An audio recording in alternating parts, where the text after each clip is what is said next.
গতকাল রাজ্য জুড়ে বিভিন্ন পঞ্চায়েত এবং পুরসভা এমনকি একাধিক হাসপাতালেও হানা দিয়েছে পুলিশের দল।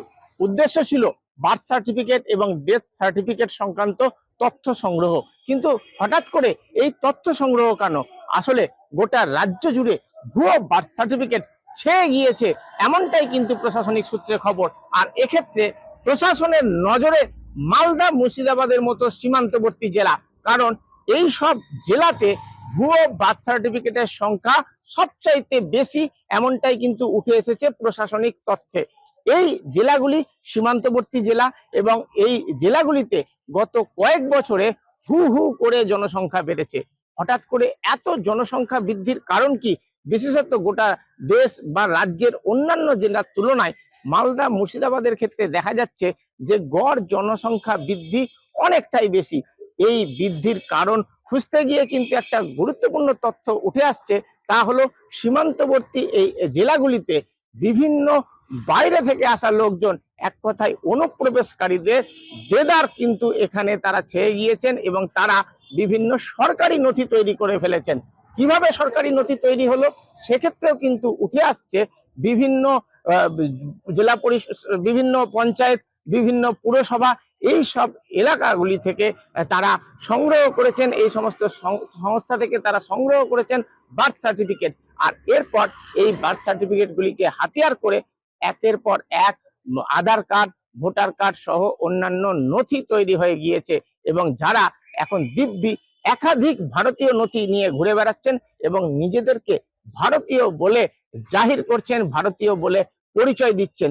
কিন্তু এসবের সূত্র খুঁজতে গিয়েই উঠে আসছে বার্থ সার্টিফিকেট বা ডেথ সার্টিফিকেট জালিয়াতির ঘটনা। আর এটা আরো বেশি করে দেখা দিয়েছে গত 2-3 বছরে। বিশেষ করে এসআইআর আবহে গোটা রাজ্যের মতো মালদা আর মুর্শিদাবাদে এখানে কিন্তু প্রচুর সংখ্যায় জাল বার্থ সার্টিফিকেট, জাল ডেথ সার্টিফিকেট ইস্যু হয়েছে এবং সেখানে স্ক্যানারে মালদাহের একাধিক গ্রাম পঞ্চায়েত, মুর্শিদাবাদের একাধিক গ্রাম পঞ্চায়েত এবং পুরসভাগুলি, আসলে আমরা দেখছিলাম যে এসআইআর আবহে সেখানে কিন্তু প্রচুর মানুষ অ্যাডজুডিকেশন তালিকায় ছিলেন, তাদের নথির দরকার ছিল, তারা সঠিকভাবে নথি পাচ্ছিলেন না, যাদের মধ্যে অনেকেই অনুপ্রবেশকারী এমনটাই অভিযোগ।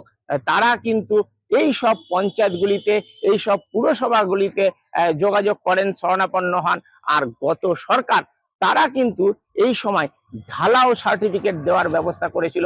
উদ্দেশ্য ছিল যাতে অ্যাডজুডিকেশন তালিকায় যে সমস্ত ভোটার রয়েছেন তাদের সকলেই যাতে বৈধ ভোটারের যে তকমা, বৈধ অধিকার, বৈধ ভোটারের স্বীকৃতি পেয়ে যান। আর এই কারণে একাধিক জায়গায় ক্যাম্প করে দেওয়া হয়েছে সার্টিফিকেট, বার্থ সার্টিফিকেট দেওয়া হয়েছে, ডেথ সার্টিফিকেট, এবং এক্ষেত্রে পুরসভা আর পঞ্চায়েতগুলি সেই সার্টিফিকেট দেওয়ার কাজ করেছে।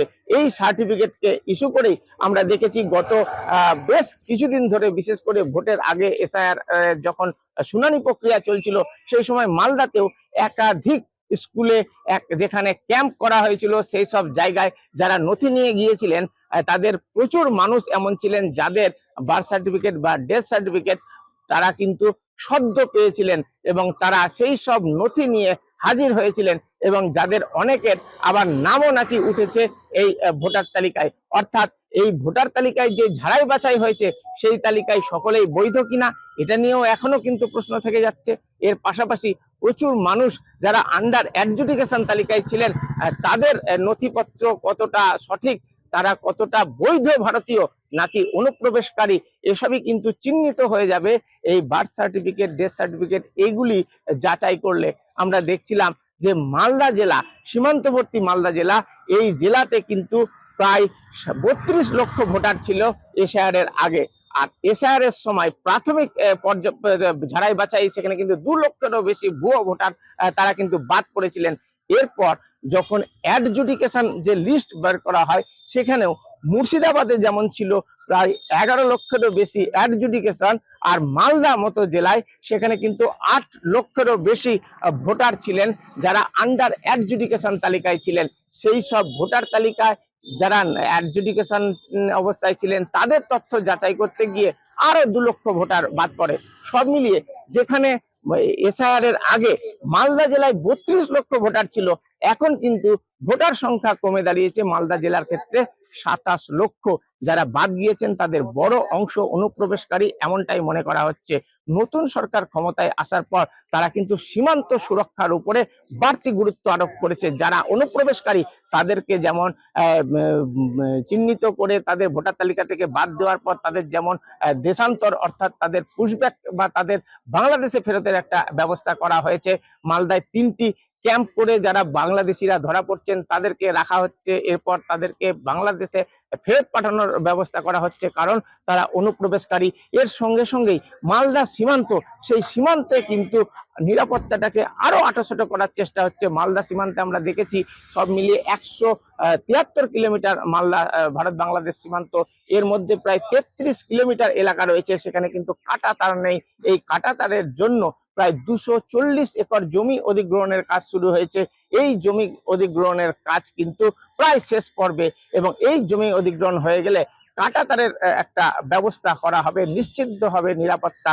কিন্তু এখনো যারা বৈধ ভারতীয় নন, অনুপ্রবেশকারী, শুধু কিছুমাত্র নথি তৈরি করে তারা এদেশে রয়ে গিয়েছেন, তাদেরকে কিন্তু চিহ্নিত করার প্রক্রিয়া ক্রমাগত চলবে। এটা একটা ধারাবাহিক প্রক্রিয়া। প্রশাসন এবং মুখ্যমন্ত্রী স্পষ্ট করে দিয়েছেন, যারা শরণার্থী বা যারা যে নাগরিকত্ব আইনে নাগরিকত্ব পাওয়ার জন্য আবেদন করবেন তাদের ক্ষেত্রে সরকার কিন্তু নমনীয়, তাদের ক্ষেত্রে কিন্তু প্রয়োজনীয় যে নথি তারা যাতে দেশের নাগরিকত্ব পান, থাকতে পারেন, তার ব্যবস্থা করা হবে। কিন্তু যারা বাইরে থেকে এসছেন তাদের ক্ষেত্রে কঠিন কড়া অবস্থান সরকারের, এবং এক্ষেত্রেই বার্থ সার্টিফিকেট সংক্রান্ত যে পুরসভা আর পঞ্চায়েতগুলিতে হানা, এই তথ্য, এই অভিযান, এই তথ্যগুলি সংগ্রহ করা, এটা কিন্তু অত্যন্ত গুরুত্বপূর্ণ। এগুলি যখন যাচাই করা হবে আরো প্রচুর ভুয়ো বার্থ সার্টিফিকেট পাওয়া যাবে, ডেথ সার্টিফিকেট পাওয়া যাবে, একই সঙ্গে প্রচুর ভুয়ো যারা বাংলাদেশি এখানে এসে অনুপ্রবেশকারী হিসেবে আছেন কিন্তু ভারতীয় বলে পরিচয় দিচ্ছেন, তাদেরকেও চিহ্নিত করে ফেলা সম্ভব হবে এই ব্যবস্থায়। আর এই কারণেই প্রশাসনের কিন্তু এই পদক্ষেপ, রাজ্য প্রশাসনের এই পদক্ষেপ মুখ্যমন্ত্রীর নির্দেশে। আর শুধু মালদা নয়, আমরা দেখছি মুর্শিদাবাদের ক্ষেত্রেও কিন্তু মুর্শিদাবাদে প্রায় অনেক মানুষ তারা কিন্তু বৈধ নন, এমনটা কিন্তু উঠে আসছে। মুর্শিদাবাদ জেলায় সব মিলিয়ে 57 লক্ষ ভোটার এর মধ্যে ছিলেন তালিকায়। তারপর ভোটার তালিকা যখন আপডেট করা হয় সেই সংখ্যা কমে দাঁড়ায় 54 লক্ষ। এই মুর্শিদাবাদ জেলাতে 2,78,000-এরও বেশি ভোটার তারা কিন্তু বাদ পড়েছেন। মুর্শিদাবাদ জেলায় সব মিলিয়ে অ্যাডজুডিকেশন তালিকায় ছিলেন রাজ্যের মধ্যে সবচেয়ে বেশি 11 লক্ষেরও বেশি ভোটার। আর তাদেরকে যখন তথ্য ঝাড়াই বাছাই করতে যাওয়া যায়, তাতে কিন্তু প্রাথমিকভাবেই 2,78,000 এমন ভোটার ধরা পড়েছেন যারা কিন্তু সঠিক নাগরিকই নন, তাদের তালিকা থেকে বাদ দিয়ে দেওয়া হয়েছে। এবং মুর্শিদাবাদের মতো জেলায় মালদার মতো প্রায় একই ছবি, যেখানে এখনো প্রচুর মানুষ রয়েছেন যারা অনুপ্রবেশকারী, তারা কোনো পঞ্চায়েত বা পুরসভা থেকে বার্থ সার্টিফিকেট নিয়েছেন, এরপর এই সার্টিফিকেট দিয়ে এই সার্টিফিকেটের তথ্যকে কাজে লাগিয়ে বারবার অন্যান্য যে আরো একাধিক নথি রয়েছে ভারতীয় সেই নথিগুলো, আধার কার্ড, ভোটার কার্ড, এগুলি তৈরি করে ফেলেছেন। তাদেরকেও কিন্তু চিহ্নিত করে ব্যবস্থা নেওয়া হবে। এবং এই কারণেই কিন্তু মালদার মতো মুর্শিদাবাদ জেলাও রাজ্য প্রশাসনের স্ক্যানারে, কারণ মুর্শিদাবাদ জেলাতেই সবচেয়ে বেশি অনুপ্রবেশ সমস্যা।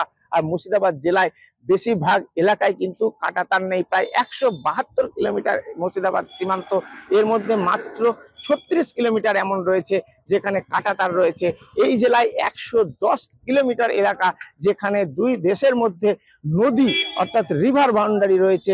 এই সব এলাকা দিয়ে সহজেই কিন্তু এই অনুপ্রবেশের ঘটনা ঘটেছে গত কয়েক দশকে, এমনটাই মনে করা হচ্ছে।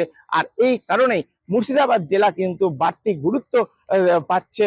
কারণ কি, এই ঝাড়াই বাছাই প্রক্রিয়া, এই অনুপ্রবেশকারী চিহ্নিতকরণের প্রক্রিয়া, সেক্ষেত্রে মালদার মতো মুর্শিদাবাদ সমান গুরুত্বপূর্ণ। আর তাই মুর্শিদাবাদ জেলাতেও বিভিন্ন পঞ্চায়েত, পুরসভায় সমস্ত বার্থ সার্টিফিকেট, ডেথ সার্টিফিকেট সংক্রান্ত যে দপ্তর পুরসভা পঞ্চায়েতগুলিতে, সেগুলি থেকে তথ্য বাজেয়াপ্ত করছে পুলিশ। আমরা দেখেছি মালদা আর মুর্শিদাবাদ এই দুই সীমান্তবর্তী জেলায়, এখানে কিন্তু অনুপ্রবেশকারীদের পুরোপুরি নির্মূল করতে, পুরোপুরি চিহ্নিত করে তাদেরকে ফেরত পাঠানোর ব্যবস্থা করতে চাইছে সরকার। এবং এক্ষেত্রে তারা কোনো বৈধ নয় এমন কাগজপত্র যাতে দাখিল করে আগামী দিনে ভারতীয়ত্বের পরিচয় দিতে না পারেন, তার জন্যই কিন্তু এই ব্যবস্থা। আর তাই রাজ্য জুড়ে বিভিন্ন জেলার মতো মালদা মুর্শিদাবাদ জেলাতে যে অভিযান চলেছে তাতে কিন্তু হইচই পড়ে গিয়েছে। গতকাল মালদহের ইংরেজবাজার পুরসভায় প্রায় রাত 1:30 পর্যন্ত অভিযান চলে। 2026, 2025, 2024 এই সব বছরের তথ্য, বার্থ সার্টিফিকেট সংক্রান্ত তথ্য সংগ্রহ করে পুলিশ। এখনো আজকেও অভিযান চলছে এই পুরসভায়। সব মিলিয়ে প্রশাসন কিন্তু নিজের অবস্থান স্পষ্ট করে দিয়েছে। কোনো অনুপ্রবেশকারী তারা কিন্তু যে ভারতীয় নথি নিয়েই থাক না কেন তাদেরকে কিন্তু চিহ্নিত করা হবে। সেক্ষেত্রে এই বার্থ সার্টিফিকেট, ডেথ সার্টিফিকেট যারা ভুয়ো সংগ্রহ করে নিয়েছিলেন তাদেরকে চিহ্নিত করা এবং পরবর্তী পদক্ষেপ আর ব্যবস্থা নেওয়া হবে। সব মিলিয়ে প্রশাসনের এই পদক্ষেপ তা কিন্তু অনেক অনুপ্রবেশকারীর জন্য যথেষ্ট চিন্তার। হইচই পড়ে গিয়েছে গোটা রাজ্যেই, ব্যতিক্রম নয় মালদা মুর্শিদাবাদও।